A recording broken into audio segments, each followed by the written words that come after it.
नमस्कार साथियों, हम हमारी आज की क्लास में सॉल्व करने वाले हैं मैथ के ऐसे महत्वपूर्ण प्रश्न जो कि भर्ती प्रतियोगिता परीक्षा में पूछे जा चुके हैं। साथियों, आज की सीरीज का पहला क्वेश्चन आपके सामने है।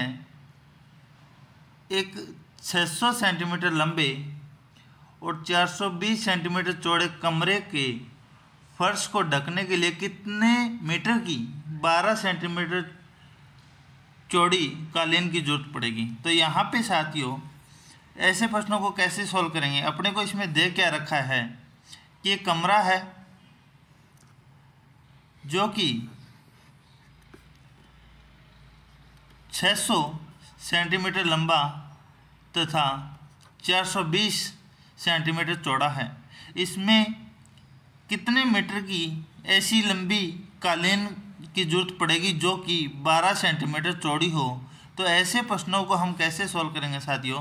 तो पहले हम क्या निकालेंगे, कमरे का क्षेत्रफल निकालेंगे। तो कमरे का क्षेत्रफल कैसे निकलेगा, एक यह आयताकार रूप में आ गया है तो लंबाई गुणा में चौड़ाई। पहले इसका क्षेत्रफल निकाल लेंगे। तो क्षेत्रफल निकालने के लिए साथियों 600 सेंटीमीटर लंबा तथा 420 सेंटीमीटर चौड़ा है, ये आ गया इसका क्षेत्रफल। अब इसमें क्या पूछा है प्रश्न में कि प्रश्न कितने मीटर की 12 सेंटीमीटर चौड़ी। तो हमें पहले इसमें डिवाइडेशन दे देंगे कि 12 सेंटीमीटर चौड़ी ऐसी पट्टी हो। तो इसे सॉल्व करेंगे साथियों। अब यहाँ पे एक बात और बता देता हूँ कि ये जो पूरा फॉर्मूला आएगा ये आएगा सेंटीमीटर में। यहाँ पे क्या दिया गया है साथियों, इस प्रश्न में ये पूछा गया है कितने मीटर की। तो कितने मीटर की यहाँ क्वेश्चन है हमारे पास सेंटीमीटर में। तो ऐसे क्या कर लेंगे, पूरे सेंटीमीटर को मीटर में बदलने के लिए 100 का भाग दे देंगे। तो साथियों इस आगे इस प्रश्न को सॉल्व करेंगे तो कैसे आएगा, 2 शून्य से 2 शून्य कट गई, 6 से कट गया 2 और 2 से भाग दिया 420 को तो कितने आ गया 210।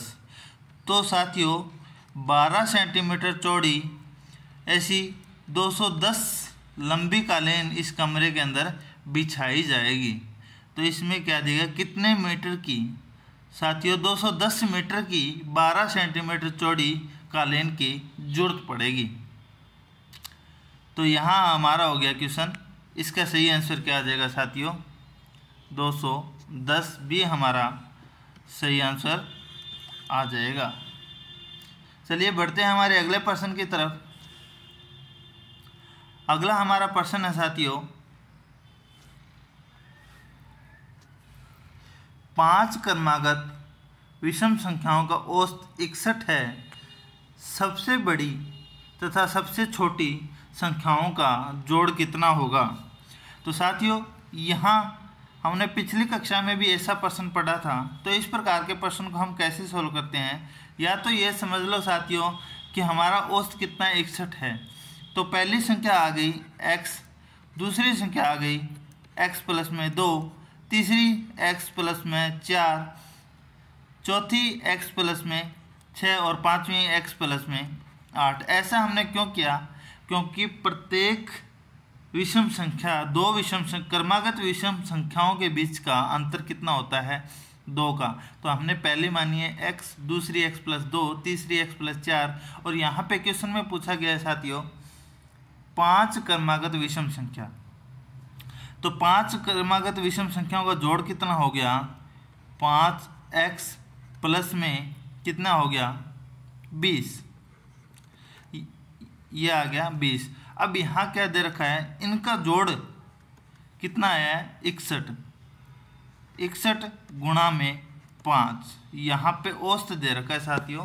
तो हम जब औसत निकालेंगे तो या तो यहाँ पे हम बटे में 5 लगा दो या इसके गुणा में लगा दो, बात एक ही है। तो साथियों यहाँ आ जाएगा 5x प्लस में 20 बराबर 6 5 30 और 305 यहाँ पे इसका मान आ गया। अब साथियों 5x बराबर 305 माइनस में 20, तो 5x बराबर कितने आ गए 20 घटाएंगे तो 285 इसका मान आ गया। अब साथियों हमें निकालना है x का मान। x का मान कितना आ गया 285 बटे 5, 5 से काट दिए, 5 5 25, बचे कितने 3, 7 5 35। तो सबसे छोटी संख्या क्या आ गई, हमने माना सबसे छोटी संख्या को x माना है और x का मान क्या आ गया यहाँ पे 57 आ गया। x का मान मतलब सबसे छोटी संख्या कितनी आ गई 57 और सबसे बड़ी संख्या कितनी आएगी यहाँ पे x प्लस में 8। यहाँ पे क्या दे रखा है साथियों x प्लस में 8 दे रखा है, तो ये है सबसे बड़ी संख्या। तो 57 में 8 जोड़ेंगे तो इसका कितना मान आ जाएगा 65।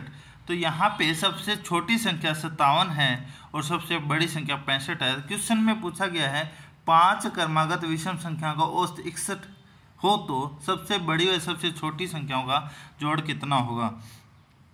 तो साथियों सबसे बड़ी 65 और सबसे छोटी 57, तो इसका आंसर कितना आ गया 7 और 5 12, 6 और 5 13, 7 और 5 12, 6 और 5 11 और 1 12। तो इसका सही आंसर क्या आ जाएगा 122 ई हमारा सही आंसर हो जाएगा। इस प्रकार के प्रश्नों को साथियों मैंने दूसरी तरीके से बताया था। हमने सीधा एक फॉर्मूला निकाला था कि 5 क्रमागत विषम संख्याओं का औसत कितना होता है x प्लस में 4। यहाँ पे हमने छोटी संख्या x प्लस में 4 कितना दे रखा है 61 दे रखा है। x का मान कितना आ जाएगा 61 में से 4 घटा दिया 57 आ जाएगा। सबसे छोटी संख्या कौन सी आ जाएगी 57। अगर यहाँ पे विषम क्रमागत संख्याओं का मान दिया हो और सबसे बड़ी संख्या क्या आ जाएगी x प्लस में 4 61 दे रखा है और इसमें 4 जोड़ दो तो कितनी आ जाएगी सबसे बड़ी आ जाएगी। इस तरीके से भी आप इस प्रश्न को सॉल्व कर सकते हैं। चलिए बढ़ते हैं हमारे अगले प्रश्न की तरफ। इसका सही आंसर हो जाएगा ऑप्शन ई 122। अगला हमारा प्रश्न है साथियों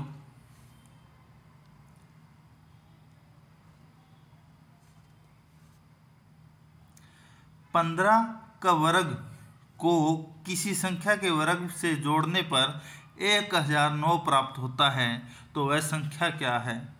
15 का वर्ग को किसी संख्या के वर्ग से जोड़ने पर 109 प्राप्त होता है तो वह संख्या क्या है। सिंपल सा आसान है। ये सभी प्रश्न विद्युत विभाग की भर्ती में पूछे गए हैं।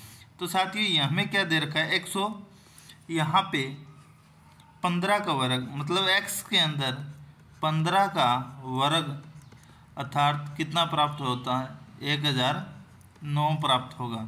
तो साथियों ये हमारा प्रश्न है। सबसे पहले आप ऐसे समीकरण बनाना समझो।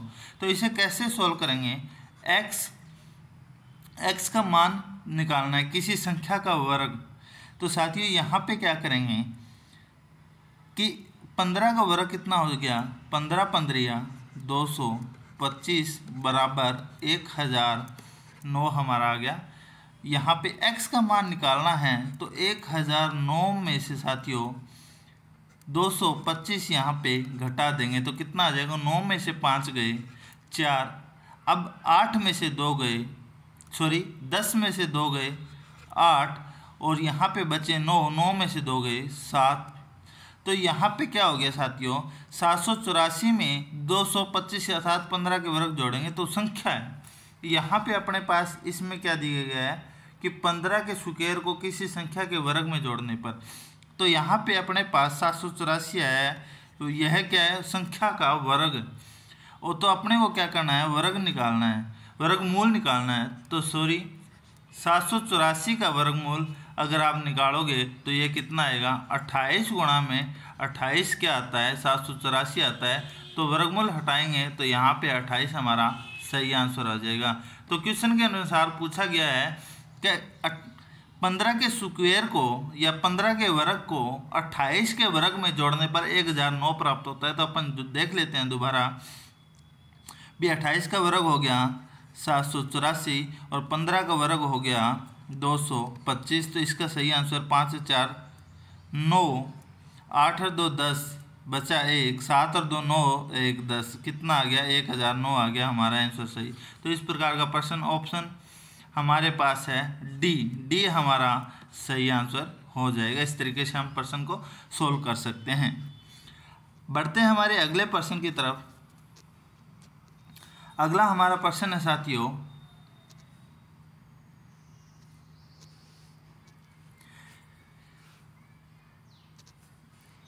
एक 127.5 मीटर लंबे डंडे से 0.85 मीटर के कितने टुकड़े काट कर निकाल सकते हैं।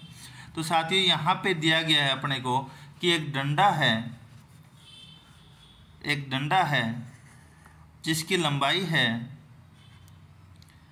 127.5 मीटर। इसमें दिया गया इस लंबे डंडे के कितने 85 सेंटीमीटर 0.85 मीटर या 0.85 सेंटीमीटर के कितने डंडे या टुकड़े काट सकते हैं। तो हम ही क्या करेंगे साथियों, टुकड़े कितने काटने हैं अपने को 85 सेंटीमीटर के। तो इसके अंदर सिंपल सा क्वेश्चन है, इसमें थोड़ा सा 127.5 बटे 0.85, इसे दूसरे तरीके से कर सकते हो 12,750 लिख सकते हो। बताऊंगा कैसे, बटे 85, क्योंकि ऊपर का 0.1 के आगे है और यहाँ का दशमलव यहाँ लगाएंगे हम 100 और यहाँ लगाएंगे 10, 1 शून्य से 1 शून्य कट गई, तो इसका आ जाएगा 12,750 बटे 85।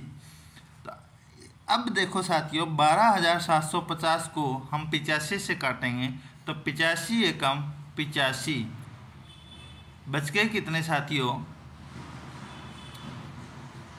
42 में से फिर हम भाग देंगे, 42 के आगे संख्या लगाएंगे 5, 425 में अगर 85 का भाग देंगे तो 8 पाँजे 40, अर्थात 85 पाँजे 425 और 1 शून्य की 1 शून्य। तो यहाँ पे क्या कहा है साथियों कि 127.5 मीटर लंबे डंडे से 0.85 मीटर के 150 टुकड़े काटे जा सकते हैं। यहाँ पे ई हमारा सही आंसर हो जाएगा, ई हमारा सही आंसर हो जाएगा। चलिए बढ़ते हैं हम। अगला हमारा प्रश्न है साथियों, प्रथम 5 अभाज्य संख्याओं के जोड़ का पता लगाएं।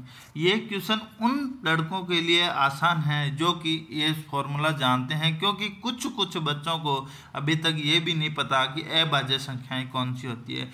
ऐसी संख्याएं जिनमें खुद के अलावा किसी अन्य संख्या का भाग न जाए अभाज्य संख्या कहलाती है। और प्रथम अभाज्य संख्या की बात की जाए साथियों तो प्रथम 5 अभाज्य संख्या, एक कभी अभाज्य संख्या में नहीं आएगी। तो पहली संख्या अभाज्य संख्या 2, दूसरी 3, क्योंकि 3 में अपनी के अलावा किसी अन्य का भाग नहीं जाता।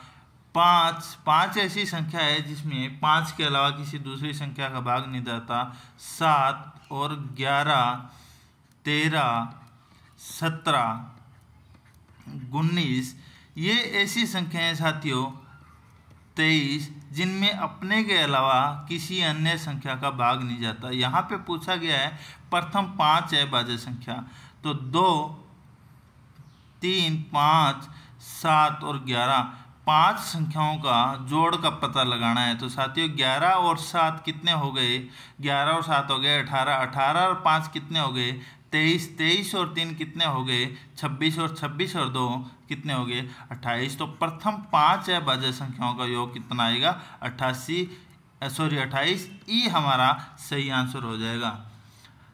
तो ये थे हमारे आज की सीरीज के 5 महत्वपूर्ण प्रश्न। मैं वीडियो को ज़्यादा लंबा नहीं बता रहा। तो अगर साथियों मेरी ये वीडियो आपको पसंद आए तो मेरी वीडियो को लाइक करें और मेरे चैनल को शेयर करें, तथा अभी तक आपने मेरे YouTube चैनल सब्सक्राइब नहीं किया है तो मेरे YouTube चैनल IT एक्सपर्ट को साथियों सब्सक्राइब करना ना भूलें। आज के लिए इतना ही, धन्यवाद साथियों।